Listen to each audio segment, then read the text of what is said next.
What is up, homies? Welcome back to another trailer reaction from Heroes Reforged. We are reacting to the brand new trailer for Marvel Studios' Ant-Man and the Wasp, Quantumania. Before we get into the trailer reaction, I should let you know a couple things. First of all, if you haven't checked out our Patreon yet, go to patreon.com/heroesreforged. We are reacting to a ton of shows this year. The next show we'll be reacting to is The Last of Us. And then, as we all know from the Marvel slate, there's a ton of stuff coming. Secret Invasion, plenty of stuff in the new year. And also, we've been adding movies to our roster as well. So be on the lookout. Lots of good stuff coming this year. And as of this recording, we are seven goddamn subscribers away from 100,000 subscribers. I don't know how many arms and legs I gotta pull to get 7 people to hit the button below to subscribe. We're doing a ton of stuff this year. It's gonna be a lot of fun, lots of fun announcements. You should definitely subscribe, be on the lookout for everything that we're doing. And in the meantime, I'm very excited to watch this brand new trailer. Lots of good thoughts on it so far. I'm super pumped, yeah.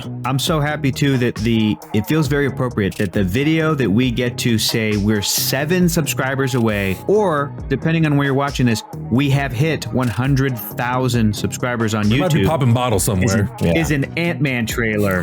Is Scott Lang Ant-Man. Van Dyne, Wasp. Like, I love that it's this movie trailer that we get to make that announcement. It feels appropriate. It feels appropriate to how silly goose our channel is. So yeah, right. Thank you, Spider-Man. I agree. Thank you, Spider-Man. Just like the trailer, just like the tagline of this trailer. Welcome to a new dynasty. It's a new era. Yes. I'm really excited to see. I hope this is a Jonathan Majors heavy trailer. Same. Oh man. I don't know. Oh man. We'll see. I'm ready to go whenever you boys are. Just count us down. Okay. Here we go. In 3, 2, 1, go. This is like one of my most anticipated movies of the year. Yeah. Scott Lang. You're an Avenger. You have a daughter. But you've lost a lot of time. Like me. We can help each other with that. Cool. Very cool. What a great connection. Okay. You've lost a lot of time. Who are you? I'm the man. Yeah. Who can give you the one thing you want. Oh. What's that? Time. Nice. Avatar. It can rewrite existence Wow. and shatter timelines. You cannot trust him. I don't care who this guy is. Look at I MODOK. just lost so much. Oh, it is. He can give us a second chance. No, Scott, no! Oh no, no, no, no. Oh, Jesus. Oh, what? Let me make this easy for you. You will bring me what I need. Or everything you call a life will end. Witness the beginning of what? Of a new dynasty. Oh. This is all my fault. Yeah, that's right. That's right, Cassie. You may not want her to watch this. We had a deal. Oh, Jesus. Yo! You thought you could win. Oh, Stomped damn. on Ant-Man. I don't have to win. We both just have to lose. There you go, Scott. There you go, Scott. Hey. God, what? Oh my God, is he not gonna make it out of this?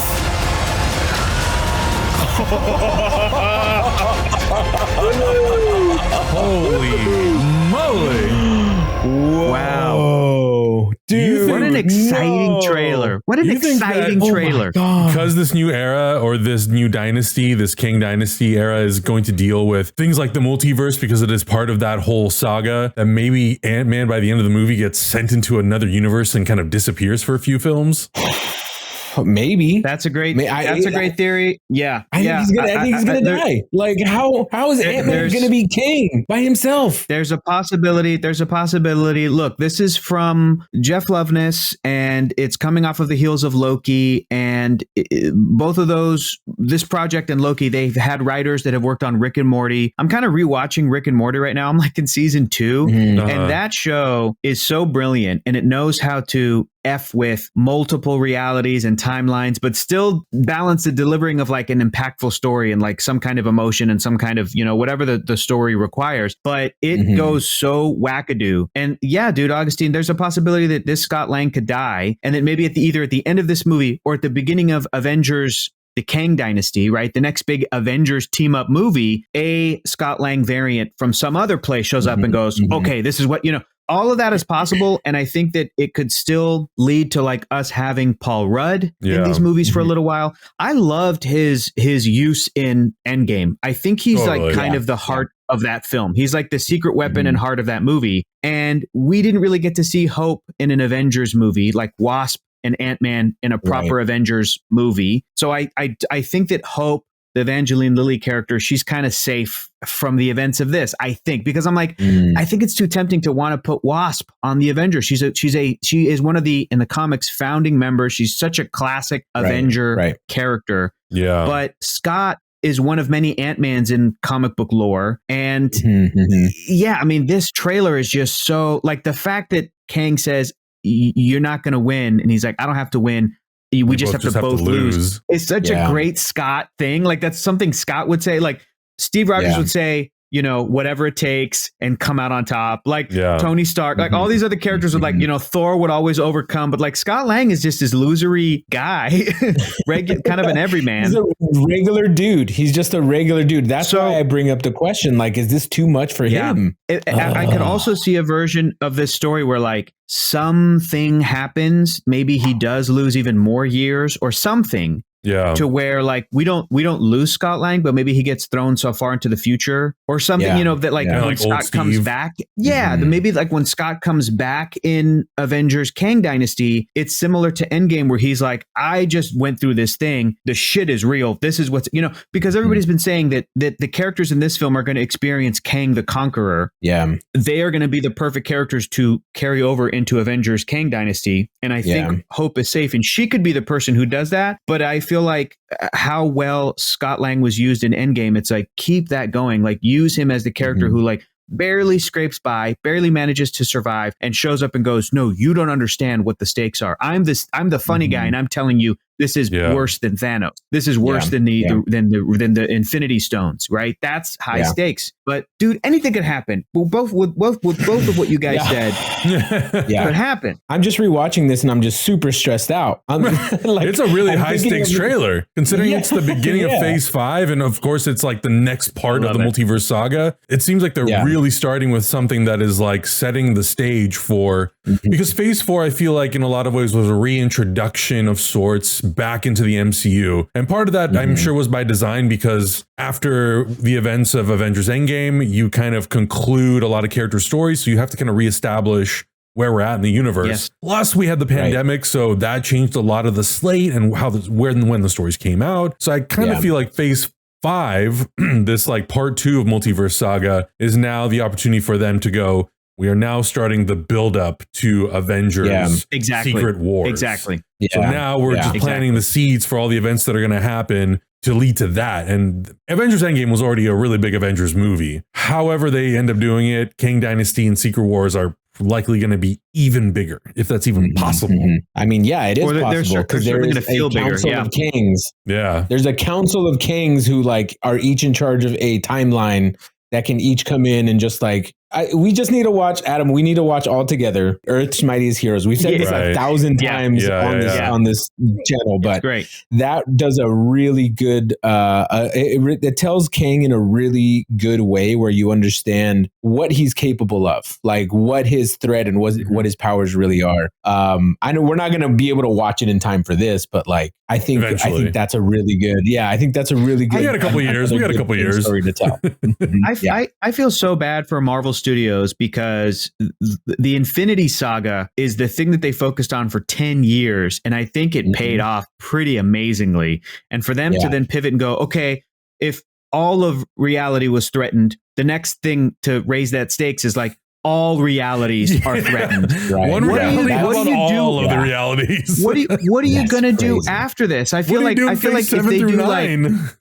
if they do 7, 8, and 9 is like the Phoenix Saga, it's like okay, haha, yawn. That's boring. Phoenix is only going to threaten a couple of planets. Like Phoenix is, you know what I mean? I'm like, we've seen X-Men the animated series. We're watching it also on Patreon. Check it out. That's where the after party is. But it's like, you know, where do you go from here? It's such a difficult challenge for any storyteller playing in the Marvel universe, whether it's movies or comics even. But like comics know how to one up and sidestep and do all this really cool, interesting stuff. You mentioned the Council of Kangs. In the past couple of years, Jonathan Hickman has really brought Avengers storytelling and now X-Men storytelling in this really like mind expanding places with, I mean, Hickman started a bunch of stuff in his Fantastic Four run that was like a Council of Reeds. And that's where some of the MCU storytelling could go, which is like, it's infinite, but you also have to still create enough stakes so that it's not just so that the MCU or the sacred timeline, right? Reality 616 doesn't just become like the show What If, where each episode is fun, but it's kind of like, okay, well, nothing really matters because everything can just kind of, you know, that's the challenge that Rick and Morty has to find. Whenever Rick and Morty has like, it's a great episode in season 1 where everything goes to shit. And instead of being able to save the world because all the people on the planet are like mutated or whatever, they just go into another reality where that hasn't happened yet, or a reality where they fixed it, but Rick and Morty also died. So they just replaced those Rick and Mortys. And as they do that, scientist Rick is like, Morty, we got like 1 or 2 of these left. Like, we can't really do this every time. Like, he even acknowledges, he goes, this is a cop out. Like, you can't do this every single time. Yeah. You have to find a way to build stakes in your stories and have it be meaningful. And what a challenge. But dude, this trailer is stressful and epic. And I am going through it, and I feel like it is Corey Stoll. I was literally just paused on that. MODOK. Yeah. As MODOK. And I remember a couple years ago, Evangeline Lilly posted a picture of the script and was like on Instagram and was like tagging the actors. And then she put hashtag Corey Stoll. And it was not revealed that Corey Stoll was in the film reprising his role because we didn't see what happened to him in the quantum realm or whatever. He's MODOK. I said, we see his big bald head. We see his big, beautiful bald head. It's awesome. Can't wait to see his take of on MODOK. That's going to be great. I've liked the Ant-Man movies. I think I like the first one the most so far, but I feel like this one, and I think all of them in some ways have been integrated into the greater storytelling, but it definitely feels like this one, because it introduces King the Conqueror, it is the most important Ant-Man movie that has been made so far, and it is the most integrated, and it's going to be the one that really kicks off everything that leads to the next 2 Avengers movies. So I can't wait. And Jonathan Majors versus Paul Rudd, that's like, if you think about that in your head, you're like, well, Jonathan Majors is going to wipe the floor with him. But then, you know, you don't know the dynamics of how the characters are going to, like, what's going to be Scott's tactic. I'm excited to see what all that stuff is going to be. So it's an awesome trailer. High stakes. Cannot wait. It looks great. Stressful. I love it. I just can't help but think about the first Ant-Man trailer we reacted to where I wasn't sold on it. And then they had that joke where the little train runs into Yellow Jacket. Yeah.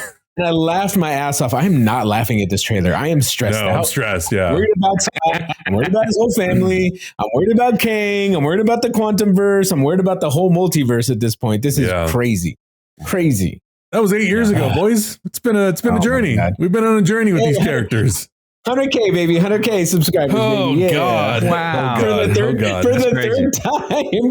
third time. God, help me. Can't wait. Let us know your thoughts in the comments below. Stay tuned. We're probably going to be doing a review or some kind of a breakdown, some kind of a discussion about the movie when it comes out. Check out our Patreon. Subscribe, please, for the love of God. 7 subscribers. 7 Thank subscribers. You. Thank we'll you. see you guys in the next reaction. Ant-Man Forever. And goodbye. And goodbye. Bye.